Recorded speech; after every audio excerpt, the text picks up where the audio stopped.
Gostaria de cumprimentar primeiro o senador Paulo Paim, cumprimentar também a senadora Regina Souza. Senador Paulo Paim, o idealizador e o presidente desta CPI. Vossa Excelência é, sem dúvida, um cavalheiro da esperança, que trouxe aquilo, alcunhado pela senadora Fátima Bezerra, como a arma da defesa da cidadania. Esta CPI traz os argumentos, traz os fatos, traz a verdade que permite manter o Estado Social de Direito que está expresso na nossa Constituição Federal Cidadã de 88. Não é o promotor, é o cidadão. Obrigado, senador.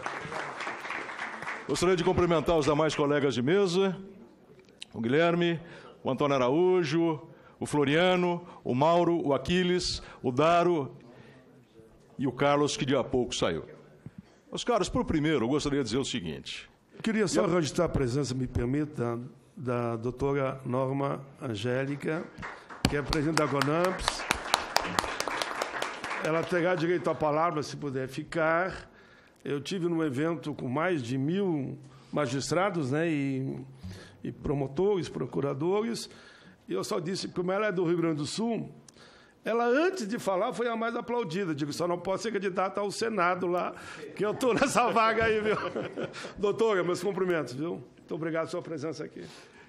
E eu ia registrar justamente isso agora, a presença da minha presidente, essa promotora da cidadania do Brasil, Norma Cavalcante, incansável guerreira do povo brasileiro e que me permitiu fazer aqui esse trabalho. Meus caros, o governo federal, e todo mundo já disse isso aqui, faz uma campanha sistêmica de publicidade dizendo que a reforma da Previdência combate privilégios.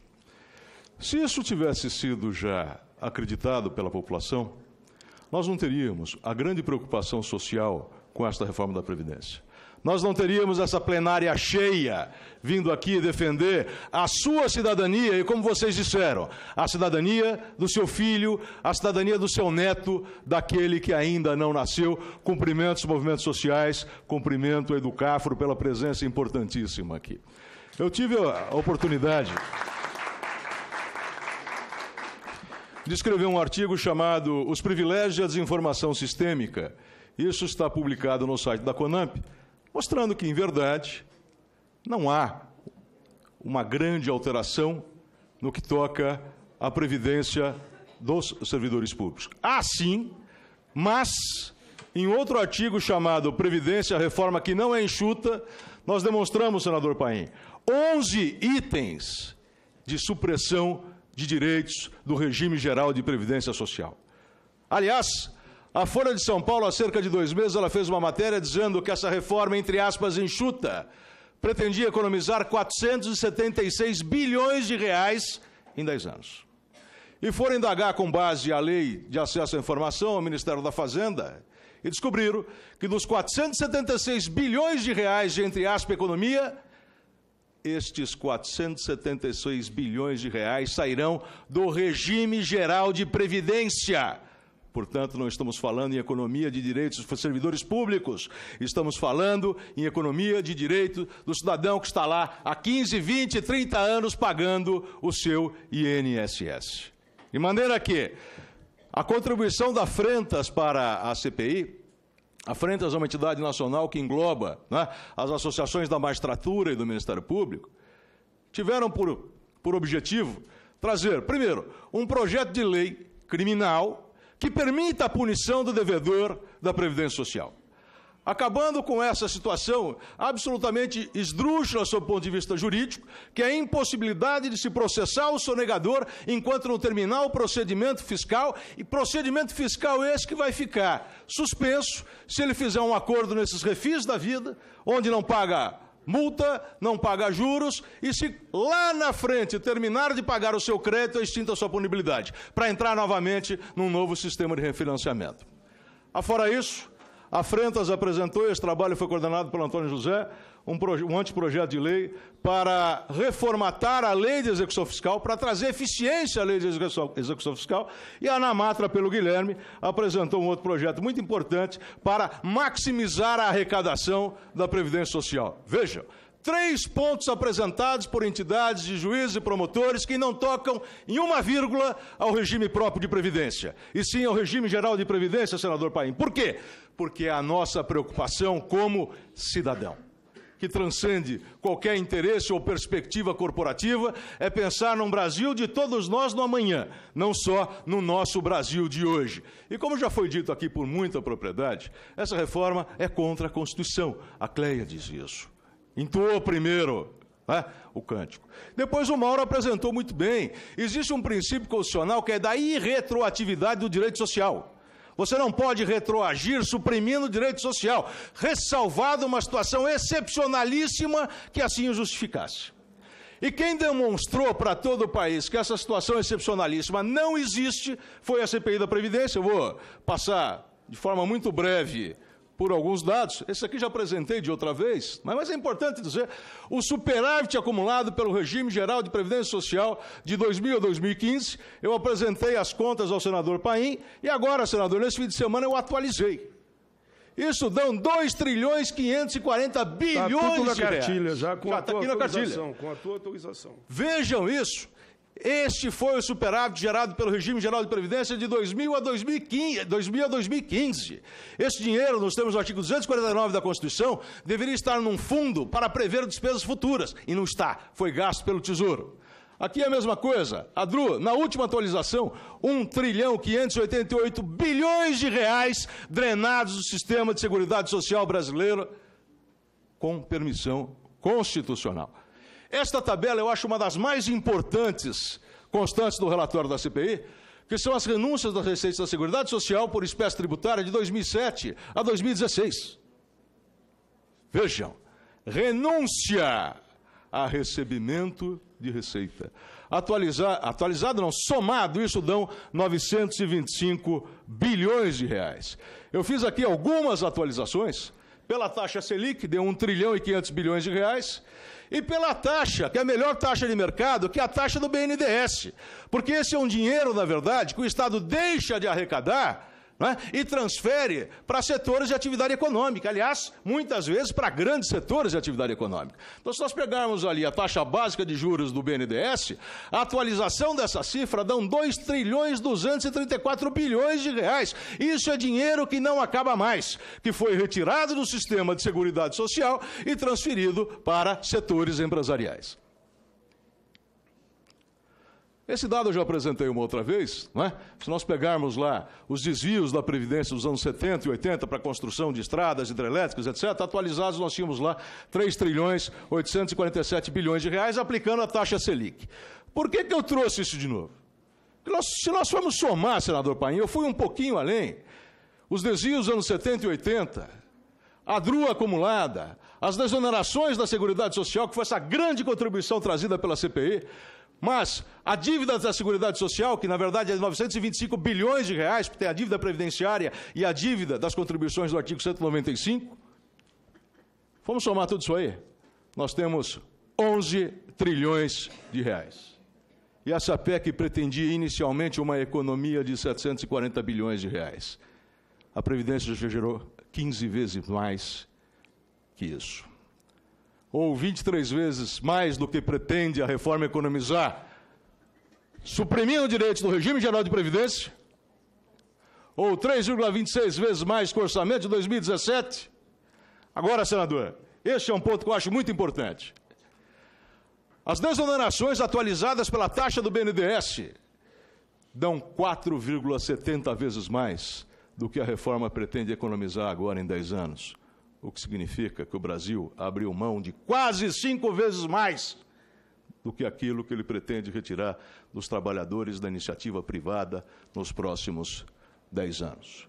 Só com as desonerações. Só com as desonerações. O dinheiro que ficou diretamente só com as lá. desonerações. Não estamos nem falando em falcatrua, corrupção, desvio. Entramos agora aí. Até aqui era só a desoneração.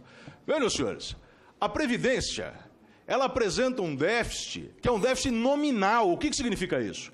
Esse déficit ele não é um déficit real, ele é um déficit artificial. E é um déficit conjuntural causado por quê? Primeiro, por o que eu chamo de déficit legislativo. De onde vem o déficit legislativo? O déficit legislativo vem da DRU, que é uma previsão constitucional, e dessas desonerações reiteradas que são aprovadas por lei. O segundo déficit é um déficit gerencial. Erros, fraude, sonegação e inadimplência, meu número aqui ainda está um pouco subestimado, senador Paim. O Brasil perde por ano 190 bilhões de reais de receita de Seguridade Social. As exonerações no último ano, 2016, 143 bilhões e a DRU 92 bilhões. Somados, o sistema perde perdeu em 2016 483 bilhões de reais. Portanto, como é que a gente vai falar em déficit? Não existe eu estou aqui, não vou ter tempo de falar, mas fazendo um corte, apontando cada um desses elementos que eu apresentei agora. Aqui nós temos o estoque da dívida da Seguridade Social, que chega a R$1 trilhão. Falamos sobre outros problemas que o senhor já apresentou, estão na cartilha, como essas medidas provisórias sucessivas de refis. Não é? A senadora falou disso, R$1 trilhão que a gente pode perder com a história de algumas medidas provisórias específicas. Agora eu vou entrar nesse ponto, que eu acho importante, e a CPI encarou isso de frente. Aliás, como bem disse o Antônio José, a CPI, ela não produz documentos. A CPI requisita documentos. A CPI recebe documentos de órgãos oficiais, ela expede um relatório, mas relatório que traz dados oficiais, seja do TCU, seja do próprio governo federal.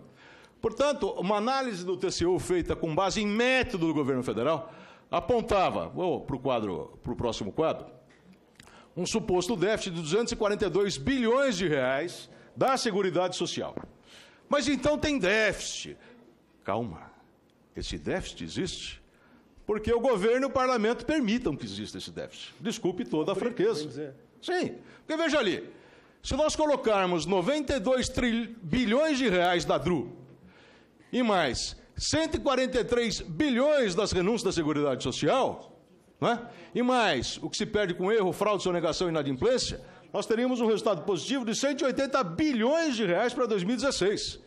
Mas espera aí, você vai conseguir combater erro, fraude, sonegação, tudo de uma vez só? Tá bom, então vamos tirar esses 186 bilhões de reais, não é? E vamos deixar aí só o dinheiro que perdemos com a DRU e com as renúncias da Seguridade Social. O resultado do regime de seguridade, que inclui saúde, que inclui assistência social, além da Previdência, seria negativo em 6 bilhões de reais, ou 0,10% do PIB. Só que há aí um erro que eu acho conceitual.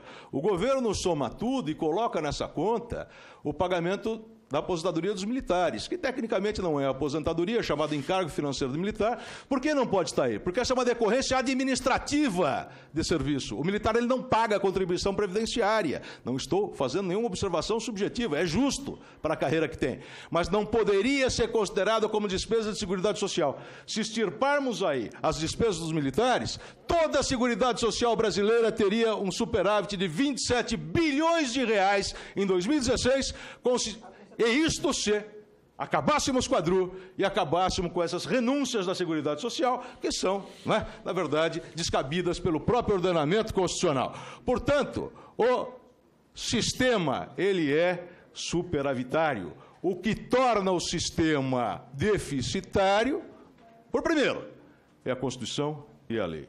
E por segundo, problemas gerenciais que a CPI apontou muito bem, senador Paim, como devem ser resolvidos. Né?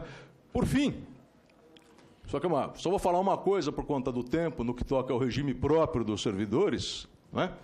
A União ela faz, todo ano, uma projeção futura de déficit. E nessa projeção futura de déficit, ela começa num determinado exercício. Este aqui teve por início 2016, apontando que o déficit do regime próprio de servidores da União em 2016 seria de 68 bilhões de reais. Essa é uma projeção. Quando termina o exercício, nós acessamos um documento chamado Relatório Resumido de Execução Orçamentária e vemos que aquilo que se projetou como 68 bilhões foi, na verdade, um déficit de 39 bilhões. Portanto, havia ali uma superestimativa inicial de 72%, ou o déficit real foi 41% menor do que aquilo que foi projetado. Por quê? Porque a União imagina que todo servidor público federal que tem tempo desse aposentaria no início do exercício. Isso nunca aconteceria, isso não aconteceu, isso não vai acontecer. A CPI, as páginas 141 e 143, salvo engano, do relatório, senador, cara, é só ler lá na nota de rodapé, 125 e 128. Aponta isso com muita propriedade. Isso foi objeto, inclusive, de questionamento do Tribunal de Contas da União, demonstrando, né, uma superestimativa de gastos feita pelo governo federal. Aqui uma outra situação atinente ao regime próprio, eu já concluo, senador, um quadro que eu tive a felicidade de apresentar para a CPI, foi incluído no relatório, né? O governo federal, em 2016, apontou que, em 2090, o déficit do regime próprio da União seria de 691 bilhões de reais. No ano seguinte, ele falou, não, esse déficit vai ser, em 2090, de 7 bilhões de reais, ou quase 1% do que ele estimara no ano anterior.